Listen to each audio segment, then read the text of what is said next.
దీపం మారిపోతే ప్రమాదం అంటారు, నిజమేనా? ఏం ప్రమాదం లేదమ్మా. దీపం ఆరిపోవడం వల్ల కూడా చాలా లాభాలు ఉన్నాయమ్మా.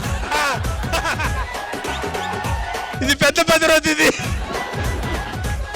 నాన్నగారు డైలీ తాగి ఇంటికి వస్తున్నప్పుడు ఏ ఒక్క రోజైనా సరే తాగొద్దు అని ఎందుకు చెప్పలేదమ్మా నువ్వు? అలా చెప్తే నేను తాగింది ఆ విషయం తెలిసిపోతే కదమ్మా. ఇది అమ్మ కాదు, ఇది పెద్ద.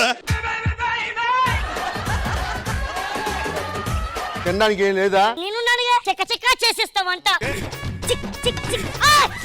ఏమైంది? ఏం తెగింది? అరే ఇలాగ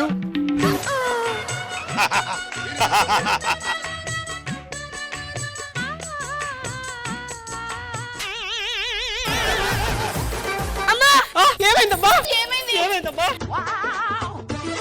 ఇంకోటి మధ్య చాలా బాగుంది భాస్కర్. మాట్లాడితే అక్కడ కోల్డ్ వాటర్ తో స్నానాలు చేయడం. నరేష్ గారు 3 బిందెలు చేసాడు. నాకు అర్థం కదా. జబర్దస్త్ ప్రతి శుక్రవారం శనివారం రాత్రి 9:30 మీ ఈటీవీలో.